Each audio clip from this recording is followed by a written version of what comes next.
लगातार 5 दिन हुई झमाझम बरसात से बाजरा, नरमा, प्याज की फसल चौपट हुई। विधायक साफिया जुबेर और तहसीलदार ने पूटी, अलावड़ा, चौमा, टेकरी सहित अनेक गांवों में खेतों में जाकर फसल का नुकसान देखा और माना कि अनेक खेतों में प्याज की फसल 60 से 100% तक नष्ट हो चुकी है। इसी प्रकार बाजरा की फसल जो काट कर खेतों में पड़ी थी और खड़ी थी, उसकी बालियों के अधिकतर दाने हरे हो चुके हैं।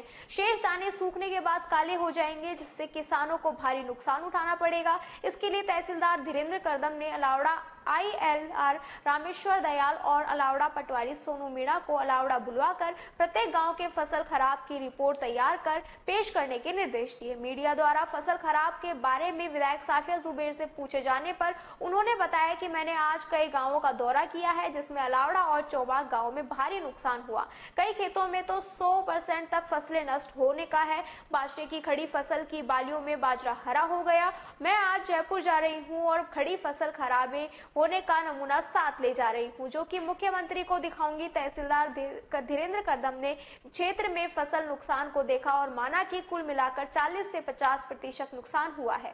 विधायक और तहसीलदार के जायजे लेने के दौरान ग्राम सरपंच अलावड़ा, सरपंच जुम्मा खान, पंच आसम खान और चौमा सरपंच रघुवीर सैनी, आमीन खान, अनेक ग्रामीण मौजूद रहे। देखो, प्रथम दृष्टि देखने पर मेरी नज़र में 30 से 40% ये खराब है। बाकी और हम विस्तृत रिपोर्ट पटवारी और गिरदावरों को पाबंद कर दिया गया है। विस्तृत रिपोर्ट आज शाम तक बनाकर जिला कार्यालय भिजवा दी जाएगी। खराबा नो डाउट है।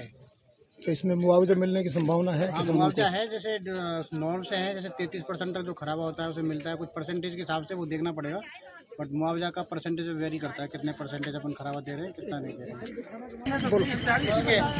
इसके अलावा जो SBI इंश्योरेंस कंपनी जो यहाँ अलवर में काम कर रही है, जिन किसानों ने बीमा करा रखा है, NKCC कार्ड ले रखे हैं और उसके साथ उन्होंने बीमा करा रखा है, उनको कंपनी वाले की तरफ से भी मुआवजा मिलता है। और वो खुद आप उस पर टोल फ्री नंबर है, उसमें सूचित कर सकते हैं, या एक फॉर्म आता है, फॉर्म को किसान भाई भर जमा करा दें एग्रीकल्चर विभाग में, और वहाँ से उनकी टीम आती है, सर्वे करके जाती है और उसके हिसाब से उनका जो मुआवजा बनता है वो मुआवजा देती है।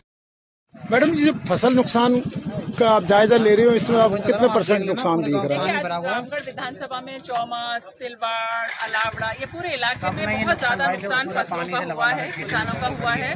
और मैं पिछले 10 किलोमीटर से देखती हुई आई हूँ, कहीं कहीं तो 100% कुछ भी नहीं बचा है। और प्याज इतनी महंगी फसल है, प्याज के खेत खत्म हो गए हैं। तो मुझे लगता है सरकार को इस और ध्यान देना चाहिए, ज्यादा से ज्यादा मुआवजा इनको देना चाहिए। और बाजरे तो तैर रहे हैं, बाजरे तो जो जमीन में थे उनमें तो पेड़ ही उग गए हैं, और जो खड़ी फसल है बाजरा की, उसमें भी देखा कि अंकुरित हो गए हैं बाजरा, जो भैंस भी नहीं खाएंगी आज की तारीख में। तो यानी किसानों को जो उम्मीद थी कि उनके घर में बाजरे की रोटी बनती और उनके भैंसों को न्यार मिलता बाजरे का, तो वो उम्मीद भी खत्म हो गई है। तो मैं तो सरकार से गुजारिश करूंगी कि ज्यादा से ज्यादा मुआवजा हम सब किसान भाइयों को दें, क्योंकि किसानों की तो घर की 2 रोटी निर्भर रहती है खेती बाड़ी पे।